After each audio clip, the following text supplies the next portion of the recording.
Welcome to the LPRR podcast number 4. We're looking at HO and N-scale shelf layouts. John Farrington's rail serve layout, featured on his YouTube channel, John2618, is a detailed and realistic model railroad. The layout is a proto-freelance depiction based on a rail serve line in Philadelphia, Pennsylvania.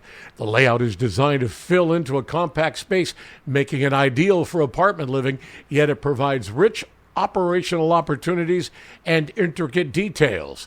The layout has an industrial theme featuring a variety of structures and operational scenarios, such as a beverage bottling facility. Farrington often shares his progress and techniques on forums and in videos. Hey everyone, welcome back to the layout.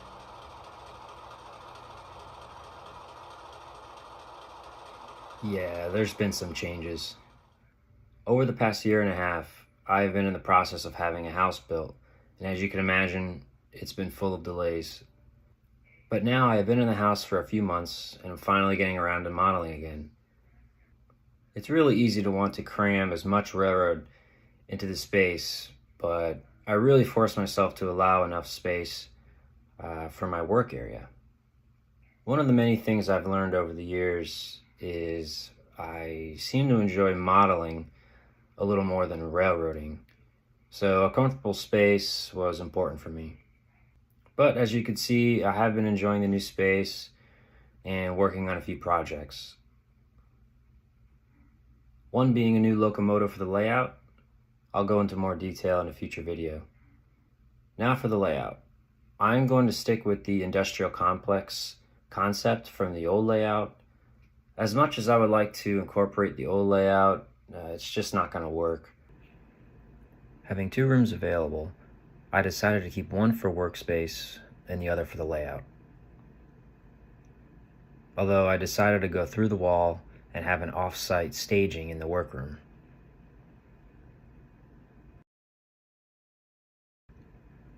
This leaves more space in the layout room to model without tying up space for the interchange.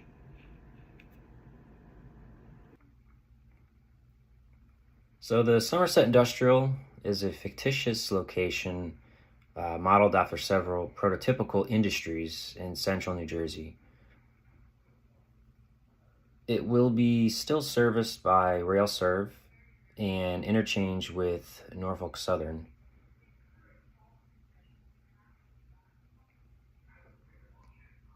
There will be a chemical facility receiving various chemicals, a Home Depot distribution center receiving materials by box and center beam cars, a manufacturing facility taking coil cars of aluminum, and occasionally there will be a outbound gondola filled with scrap, aluminum scrap. And the largest being a transload facility. Here there will be a lot of action with many covered hoppers filled with salt, cement, plastics, and sometimes some corn syrup cars. I've already purchased a few dry bulk trailers that will be getting repainted and detailed. With the main layout being concentrated in one room, the staging/interchange yard will be located in the adjacent workroom. A simple 3-track stub yard is plenty of space for the interchange and the 2 storage tracks. I already have this section up and running. This will allow for an optional 2-person operation, with someone being able to sort cars in the yard while the other services the industries in the other room. Using the proto throttle, I'm already having fun moving cars around the yard. Well, that's the plan. This video has been way overdue, and I really appreciate those who have been sending me messages and reaching out during this downtime. The bench work should go up pretty fast, as I already have most of the materials and track. Thanks for watching, everyone. More to come soon. Creating an HO train layout like John Farrington's requires dedication, attention to detail, and a passion for model railroading. Each element from track design to scenic detailing contributes to the overall realism and enjoyment of the layout. You're listening and viewing the LPRR podcast number 4, HO and N scale shelf layouts. Next up, it's the Poor Frank channel. One of my favorites. Poor Frank's channel was born out of a need for a vehicle to share his funny model railroading content with modelers along with humorous content. There'll be a vlog how to model railroading videos and prototypical railroad videos. Basically, if it's railroad themed, it can be found here. It's youtube.com/@Poor Frank. All right, everyone. I thought I'd give a quick overview of my module here. It's been a while since I've done an update on it. So this will probably be the first update since Poor Frank came around. So this is my module. It is 8 feet by 2 feet wide. And you can see I've got a little extension on here. You may have seen the videos on my site. If not, feel free to check it out. But I added this module extension just so that I can get a little bit more operations.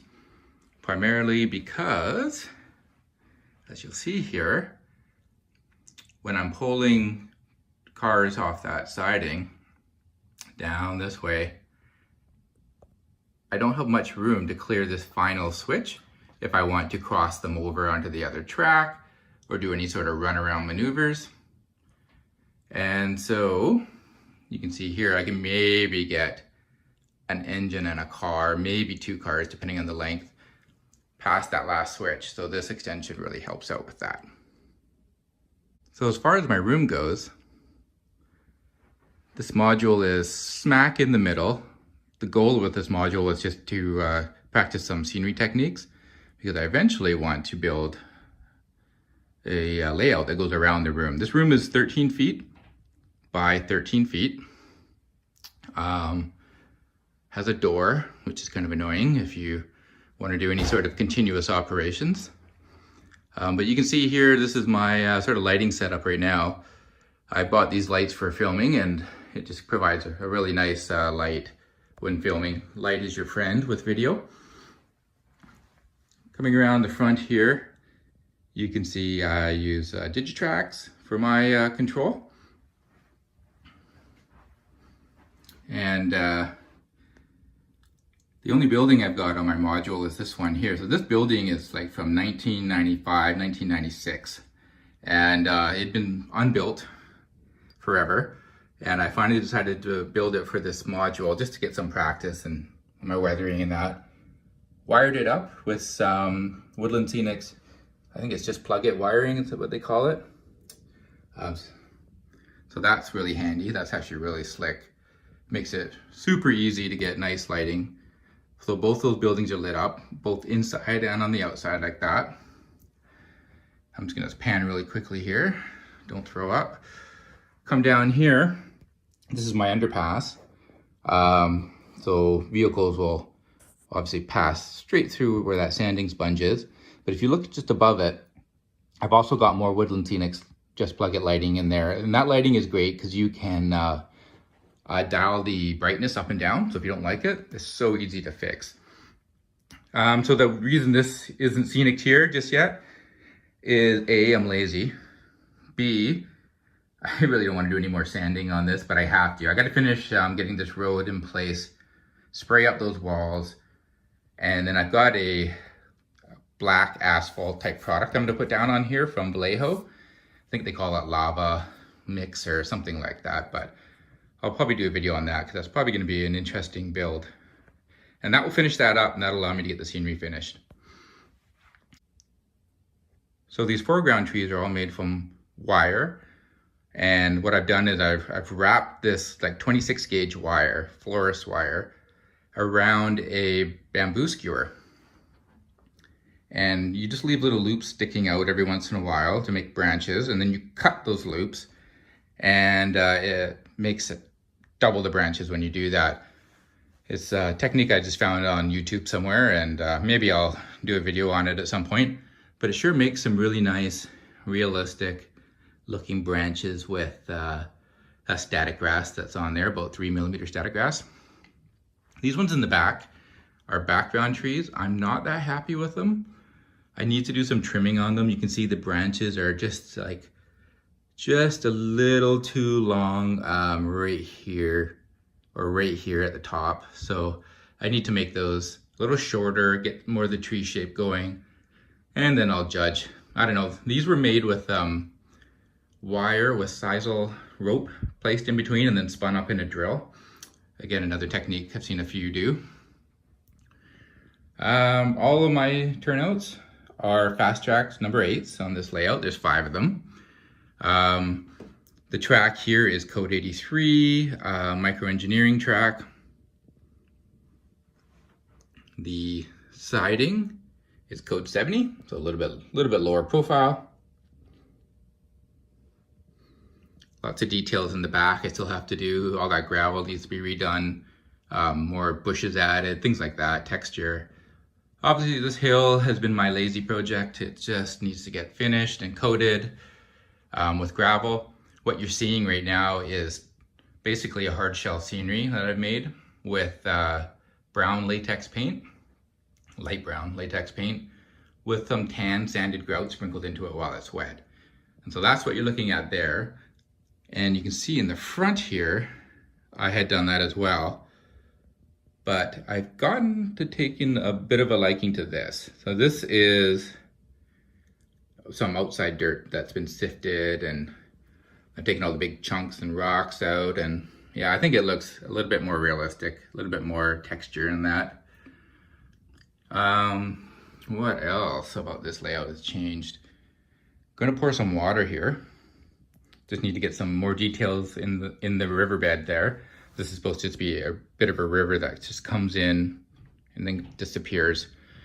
What I was waiting for was just to finish all of this scenery up here so that I wouldn't be getting anything onto the water effect. And you know what this railroad is known for? Although here's one character. This is Bill. Bill having his daily beverage. We've got Yardmaster Dave. He's as happy as he usually is. And of course, we've got Frank. This is poor Frank. That's his dog Beans back there, modeled after my beagle at home. Put the same patterns and colors on there. And that is just some bighorn sheep. Over here, lounging in the grass, we've got Fred Durst. So if you follow Facebook or Instagram, you'll know why. His name is Fred Durst, but I'll explain briefly. He is a miniprints.ca figure. I highly recommend their figures. This sheep over here is also a miniprints figure. Has his beans in the back there. The reason he's Fred Durst is I was painting him up to be Carl. And if you follow the channel, you know Carl is no longer with us due to an unfortunate accident. But when I was painting him up, my buddy is like, oh, he kind of looks like Fred Durst. And I'm like, yeah, you're right. Just the shape and his face and all that. And then there was another comment online on Facebook somewhere, not about any of my characters, but just about how the dude that inspired this guy's look kind of looks like Fred Durst with the hat. And so after Carl passed away, I decided to repurpose this guy and decided to call him Fred. So I put a little soul patch on there and a red hat, and now Fred is a railroader. So if you get any sort of odd sort of references to his album coming out, that's why. So that's really about it for this layout update. I've still got a lot more work to do.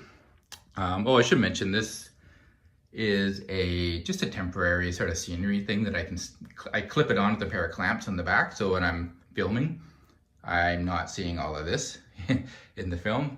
That's my messy workbench, spray booth, supplies, odds and sods. And yeah, I'm in a basement, so good luck getting this thing out, you know, one day when I do decide to do my layout. But yeah, so that's it.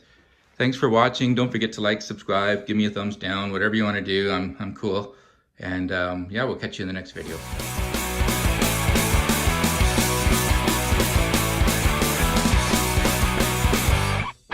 Great N-scale project, the LIRR Industrial Service Shelf Layout, a well-documented N-scale model railroad project design by John Lemostime Lamarraise, a prominent figure in the model train community. The layout features intricate details, including various industrial buildings, detailed backdrops, custom lighting effects, and Lemostime shares regular updates on his progress on the RailWire forum, where he explains the processes and techniques he uses for building and enhancing this awesome layout. For instance, recent updates show his work on background industries, where he meticulously tapes and paints bricks, applies mortar, and adds fine details like fire escape ladders, platform lighting, and awesome playground equipment. Additionally, he's been working on power lines and street lights to enhance the realism of the urban setting.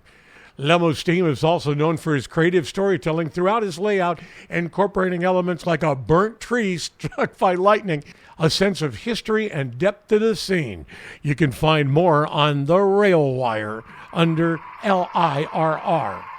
Next up, Paul B's New England Industrial Division model railroad captures the essence of New England's industrial and urban landscapes with meticulous attention to detail and historic accuracy.